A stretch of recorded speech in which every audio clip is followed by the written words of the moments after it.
another episode of Leads to Deals.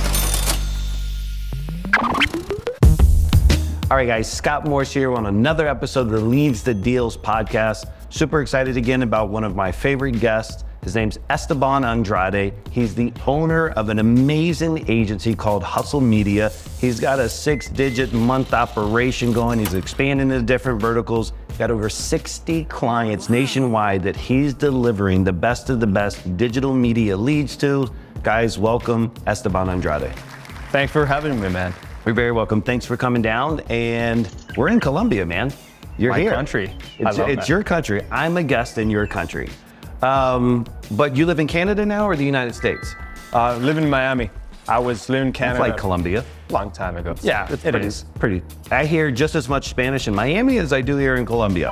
All right, so you're living in Miami now, and that's where you're running your agency out of? Yeah, so we're based in Miami. We started in Detroit. Long story short, we just decided to go on the heat, and that's where we do everything virtual all across the United States. Okay, so your clients are virtual. So again, put in perspective, you're selling leads to real estate investors and wholesalers. Yeah, real estate investors and wholesalers are our main clients. Okay, and they're located throughout the nation. But what about your team? Where's your team located? Are they in Miami or are they virtual too? Yeah, it's funny because they're, again, all across the globe. So we have people in South Africa, we have people in Colombia, we have people, one person in Miami. We also have people in Europe that are doing the nomad stuff, lifestyle, and selling for us. But we have a very diverse team all across the globe. We have people in Mexico, all over. So I love it. I remember when I was a kid, I went to, you know who Tony Robbins is? Yes. So for anybody who's big in sales, like mindset is everything, and I was coming up, and Tony Robbins, have you ever been to one of his shows? I haven't. Bro, it's worth it. It's worth it because it's like cult-like beautiful, and you do like the walking on coals and stuff, so it's really cool. But I remember at one of his events, I bought a book or a CD by a guy named Frank Kern. You ever heard of him? That's OG. one of my coaches. Oh. Yes. When you say coaches, you mean like mentors, or you've? Yes. I got his program, like one of his basic programs, but he basically is the one that taught me how to structure ad copy and how to do ads, front ads. You know, you gotta know who you're talking to, you know, you gotta know what they need, and you gotta know how do they get what they need. And basically that's how you structure the ad copy and everything so that people take action on your stuff. Amazing. So anybody watching this, please tag Frank in this because he changed my life. Yes. Like, and it was one of these weird things. Like I bought a DVD at Tony Robbins, like a DVD pack. I watched Frank Kern, and he mentioned this website called Elance back then, or Odeska. It's the old school outsourcing website. This is like 15 years ago. It blew my mind. I was still working for somebody else. I was in a sales profession, but I was working under somebody else. And it blew my mind that it even existed, that I could hire somebody on the other side of the world for a fraction of the cost to do either data analytics or help me build marketing copy, et cetera, et cetera. So how did your light bulb click for you where it was like, I can make money leveraging the talents of people all throughout the world? Yeah, I think that as Americans or Canadians, there's a lot of people that are missing out on the opportunity of leveraging same skill set or a little bit higher skill set, depending on what professions or what type of person you get, at a lower cost. So if you're a business owner, you are not seeing you're only seeing inside of what's happening inside your country, so you're like only seeing this way. But if you open up and you see 180 degrees, there is opportunity of looking at people in Colombia. There's opportunity to look at people in Mexico.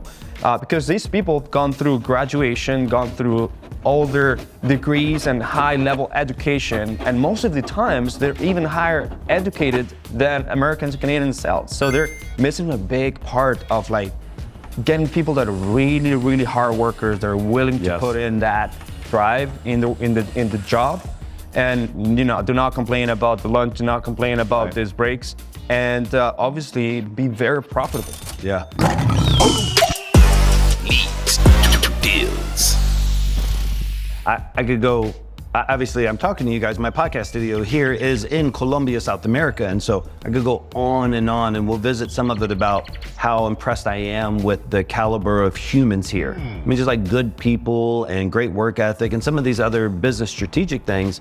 But I think for a lot of people, when you think about outsourcing some of your work, right? it's not necessarily to cut corners, but it's to leverage the lack of capital you may have. And so what I was so impressed about Odesker is like, hey, I'm an entrepreneur. I got all these sales skills. I want to start my own company, but I can't afford to hire a digital media team, and I can't afford to hire a SaaS guy, and I can't afford to web. But all of a sudden it becomes affordable. Like, you can take the money you're making at your local job, invest it in some of these small little outsourcing things, and you're gonna get burnt a couple of times, but the opportunity is there. So who was your first international hire?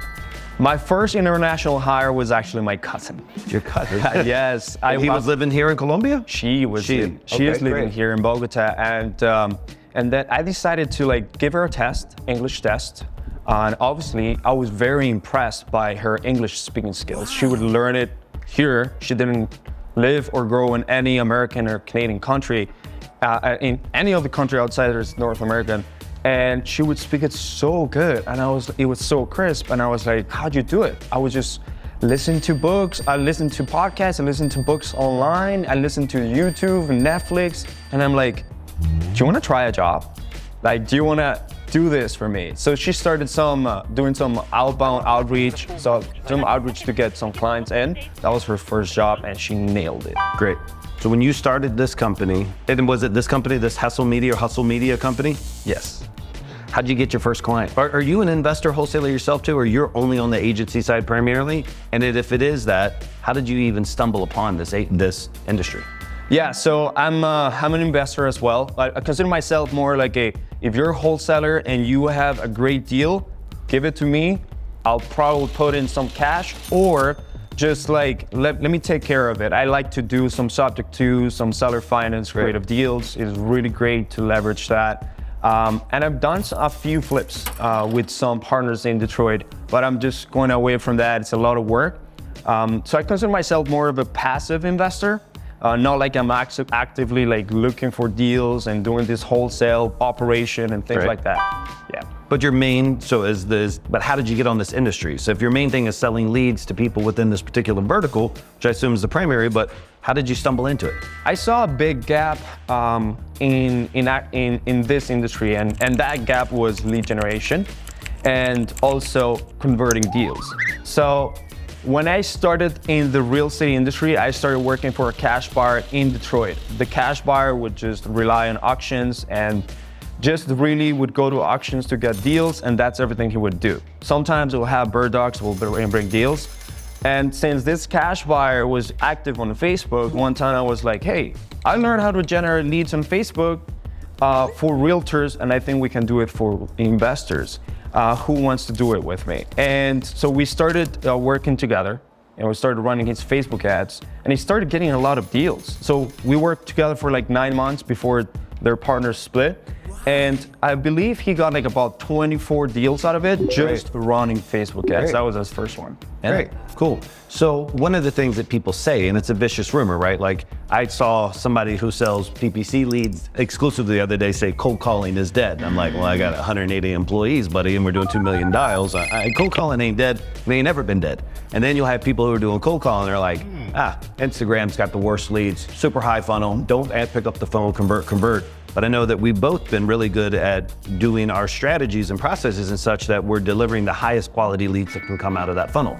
So what is the X factor? Like, if I look at you and I say, hey man, I want you to run my Facebook account, I want the best of the best motivated seller leads, or I look at somebody else, the typical guy in the industry selling Facebook leads, what is different about your leads than somebody else's leads? Yeah, absolutely. I think is that we really do understand marketing as a whole, but we also understand the conversion factor as a whole. So we're not only a lead generation company, we're a lead conversion company.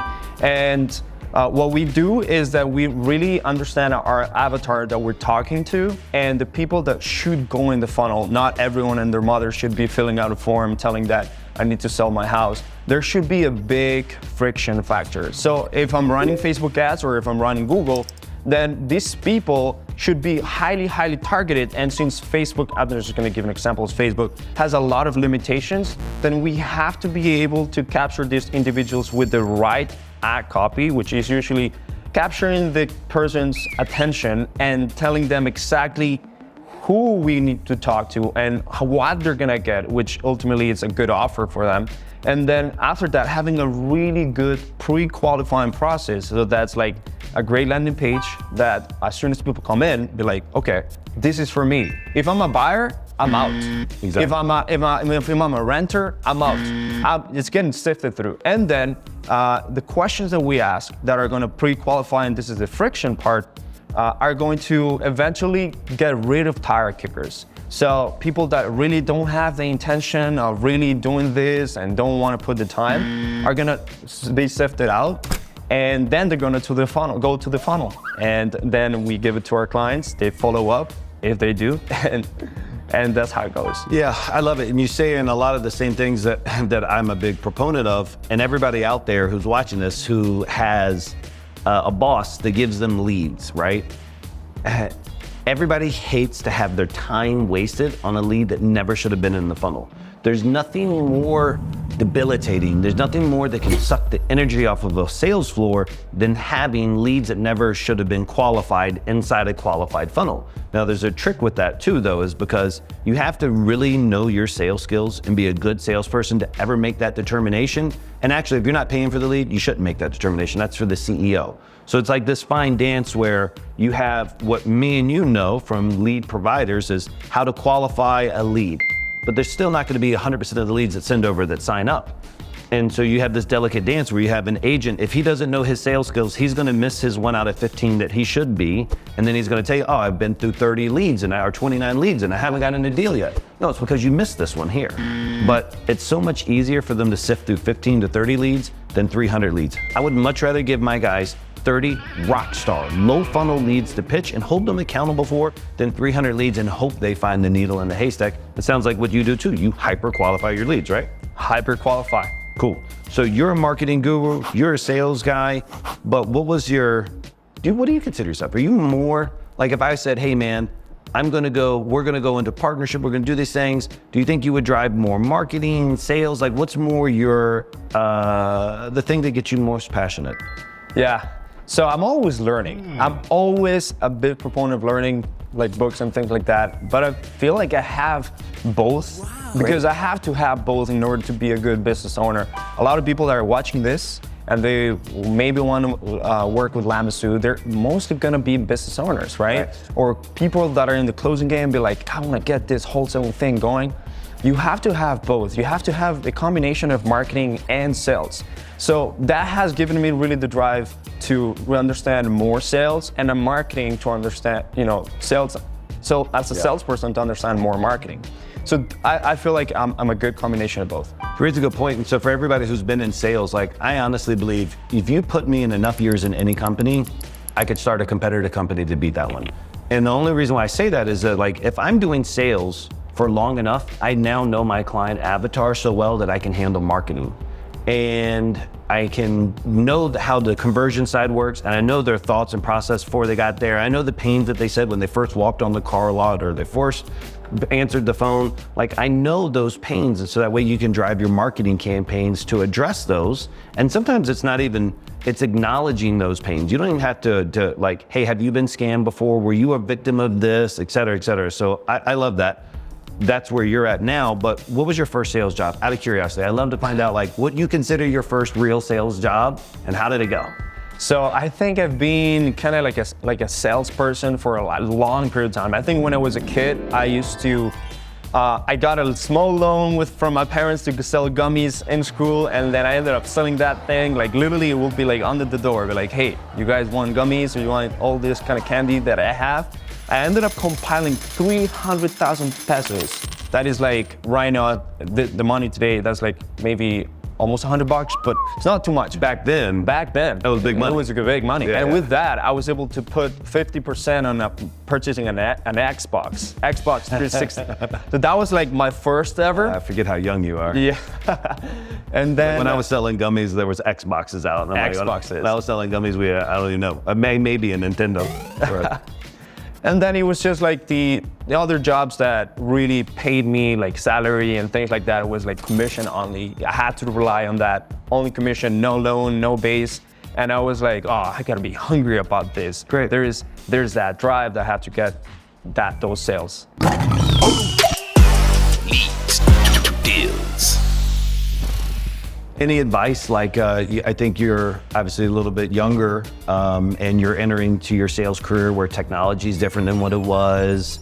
You know, there's a lot more resources available than there was. Maybe almost too many resources sometimes. There's so many people who claim that they're an authority in the sales space.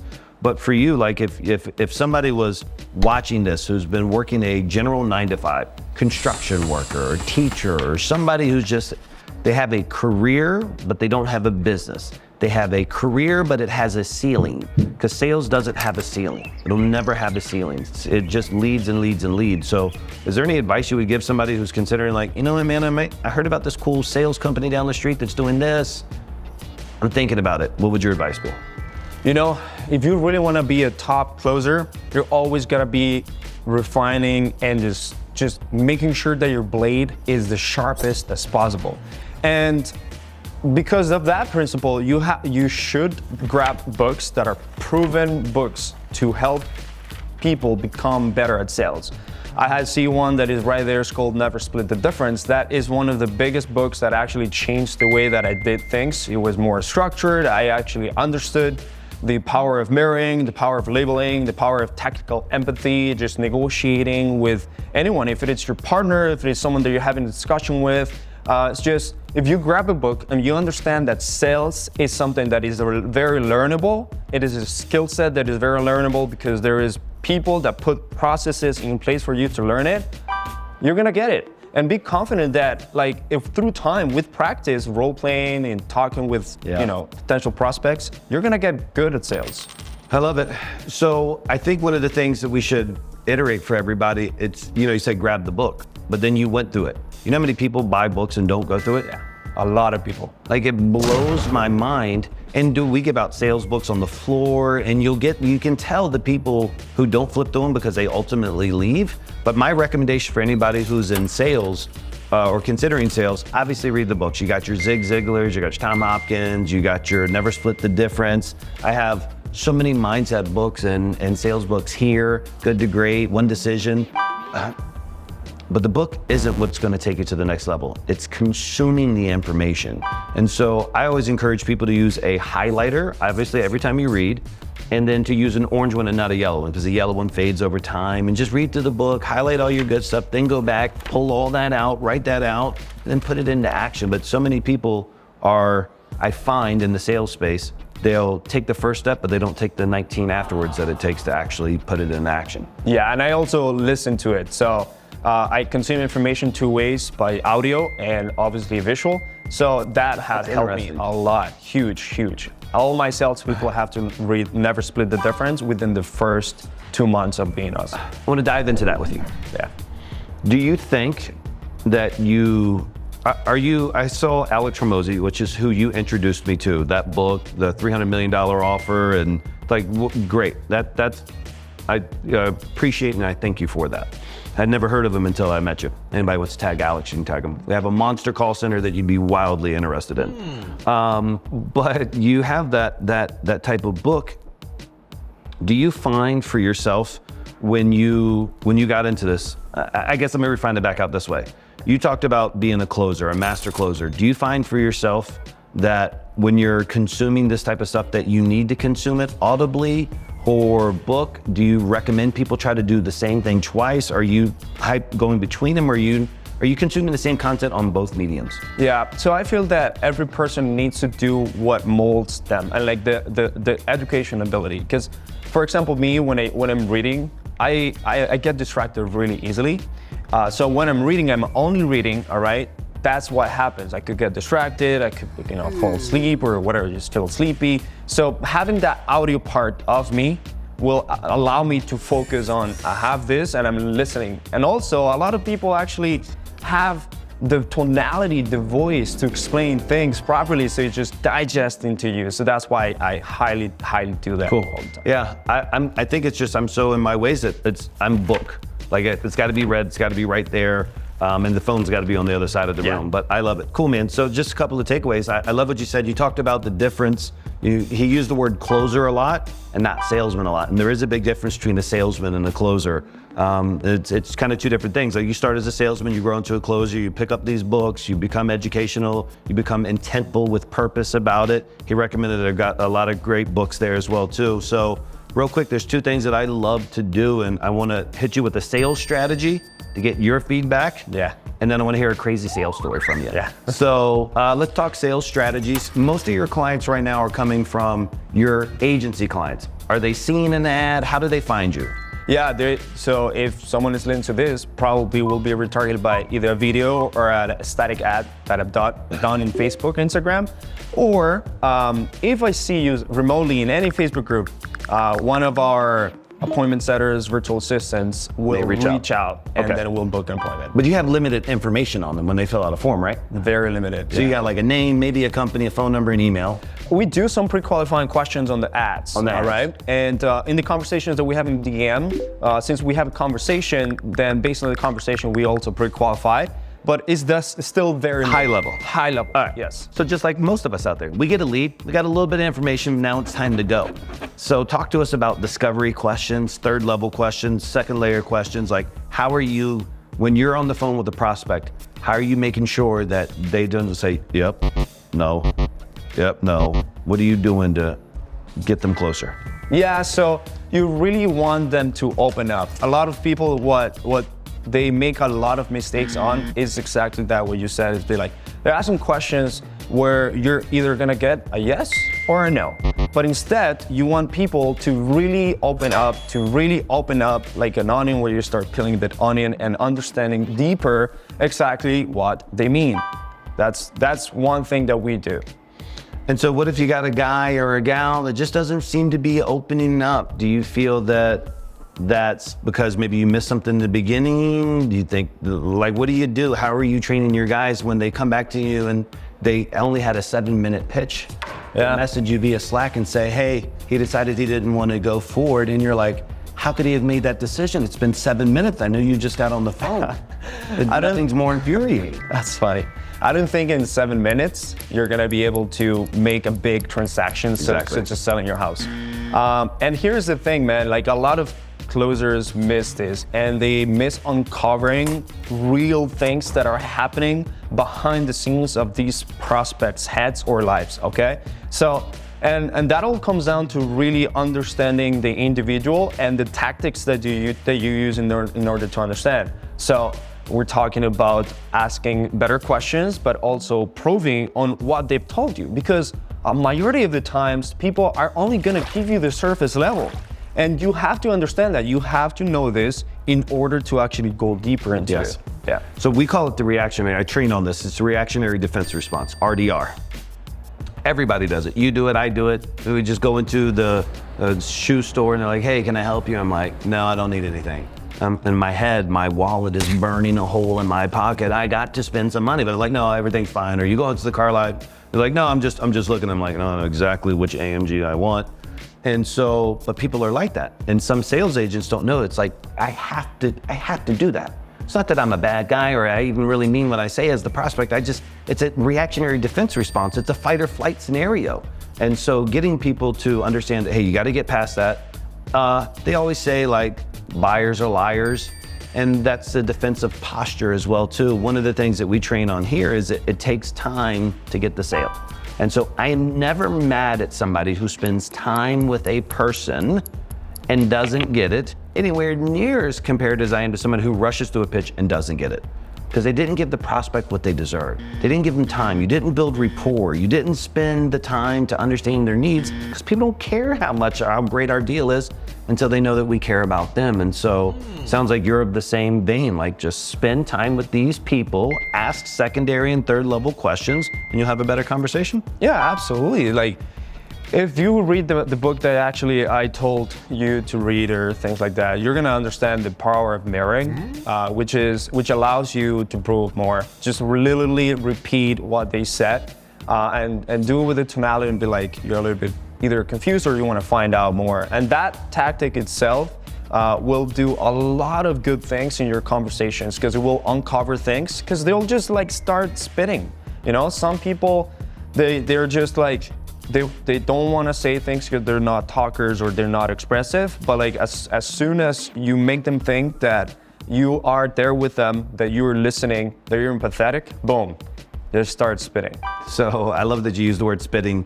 To all my sales managers, sales trainers that are out there, one of the things I love to do on the sales floor, and I'll do this every number of months as you get new agents in, but everybody knows, but I'll wear a parka, one of those rain jackets, plastic rain jackets, and I'll give my meeting in a rain jacket. And because I want that image to like embed ingrained in their head, because the customers are supposed to throw up on you. They're supposed to tell you all these no's in 7 minutes of reasons why I can't sell my house or buy your product or buy this car or whatever it is. And it's just like, hey, if you go into every sales pitch with your rain jacket on, let them throw up on you. It's gonna slide right off. You don't hear it, it doesn't bother you. You encouraging them to throw it up, get it out, because everybody knows when you throw up, you feel a little bit better. And then you just get it out of them and you move on. So I love it. Leads to deals. All right, cool. Crazy sales story, bro. Tell me something that's kind of, when you think of, you're like, oh, man, I should have worked a corporate job, or something crazy happened in sales. You're like, this only happens in sales. Like a story that's like, man. Yeah. So this was actually a close that a lot of people will be like, man, you actually closed that deal, and how did that happen? So what happens is that it went through the entire sales process. We showed them the demo, all the benefits, everything that they get, the value stack. I handled all the objections, everything that needed to happen. And all of a sudden, this person that's supposed to go into, and it was so into this product that we have, which is Facebook lead generation, is like, oh wait, my wallet. Yeah. My wallet. You know, the classic thing, like, I'll be like, I think I left my wallet. I think I can we touch base tomorrow? And be like, okay, so you left your wallet? Yeah, just, where's your wallet? I think it might be in the car. I think it might be somewhere in the car. Okay, that's fine. I'll wait here for you. So what ended up happening is that I made him go pick up the wallet. I waited on the Zoom call. I spent there for about 10 minutes, and the person was like, you know what, Esteban, I see that you're committed in this. I see that you are here in the Zoom call still. I was really thinking about it. I was just very scared of this decision. And then because he told me that, I basically reassured and resold the product, but it was like, man, let's make it happen. Took the credit card in. After a good 10 minutes, he just paid. We started doing the launch and everything, and he ended up being a successful client. Just by literally waiting, having that awkward moment where it's like, okay, what do I do? Like, this guy's making me think, just silence. That made me close the deal right in there. Dude, I love it. There's so many sales tactics bundled in that, even if you knew it or not. It's like, I hear all these guys and they're like, I sent them the contract, I'll call them back in 15 minutes. It's like, bro, they're not gonna answer. If you would have let that guy go, he wouldn't have converted. But the pressure and heat, because he was too nice of a guy to just close the screen on you, he was still debating if he should or he shouldn't. But that persistence that you did, and awkward too, right? Because he's probably walking around, pacing behind the thing, drinking water, looking at the credit card. What do I come back? I got to come back and tell him something. What am I going to tell him? It's like we hear people all the time, and I love phone sales, but I didn't learn sales over the phone. I learned it all face-to-face, raw dog, just timeshare sales as a kid at 20 years old. And so, but when I get these people now for our closers, and they're like, oh yeah, I need to speak with my wife. And they're like, okay, yeah, she's not there. No, she's not there. And so like later in the conversation or whatever, towards the end of the close, and we're still kind of dealing with that objection where earlier he said he was the sole decision maker. We've done all these things. But when we put the customers on hold, we always use mute. We never use the hold button. But we want to hear what's going on. And so like he'll be talking to me or something, asking about a price quote or going over the objection. And all of a sudden you hear the wife in the background start talking. The same wife that they said wasn't home right now and he needed to talk to. And it's just like that old buyers are liars type things. It's like, dude, just don't worry about that objection. She's there, she's listening in the background. But the worst thing you can do in that situation, Mr. and Mrs. Closer out there, is when you hear that wife in the background, not immediately come back and call it out for what it is. And listen, they want to get it off their chest that they've been lying. You put on an excellent pitch. It's time to close. It's time to do your thing. So I love that story. I appreciate you sharing with you. I appreciate you coming. Leads to deals. Allowing me into your country, right? Like, what were the odds that you'd meet a gringo? And what were the odds that you'd be doing a podcast here in Colombia? Oh my God, very low, man. Yeah, very low. The odds that you actually build such a great thing for real estate investors and wholesalers based off in one of the most beautiful countries in the world, it's incredible. And like now you have this, you have your guests coming in here, probably clients, affiliates, being in this podcast. That's pretty amazing. Yeah, So if you haven't been to Colombia, it is one of the most beautiful countries in the world. This morning, I don't know, 40 some monster parakeets flying up. It's like it makes no sense. Definitely blessed to be here and blessed to have guests like you here. For everybody that's following, who wants to learn more about Hesel Media or Hustle Media, Esteban Andrade, where do they find you at? Instagram. So we'll be at Estenick. That's ESTENICK. You're gonna find me on Instagram, find me on Facebook with a free Facebook group. Real estate, investing, marketing, and conversion mastery. That's the Facebook group that we have there for free. You're gonna go in there. We have a lot of content. So podcast, we have the Online Hustlers podcast, and we've had an episode with Scott Morris, which was incredible. All about sales and everything, closing deals, and obviously running a successful cold calling operation that you should check it out as well on the podcast, Spotify. So, yeah. Cool, man. Yeah, if you catch up and I forgot, it's been a while since I was on your podcast, but you actually get to see inside of the call center, because I actually strategically, I think, took that one with the call center in the background, and it's a very, very sales-focused podcast, so I'm glad, kind of give and take. I'm happy to have you on here. So go follow Esteban Andrade, his lead generation machine. It is that, it's a machine. We have a lot of mutual clients out there in that space, but my hopes and my thing with having you on is there's a lot of young men and women out there your age and so forth, and I think they find a lot of inspiration. I know there's a lot of Colombians here and people who have moved to the States, and they find inspiration in your story, man. So I appreciate you sharing it. Go follow this man. I hope you enjoyed another episode of the Leads to Deals podcast. We'll catch you next time.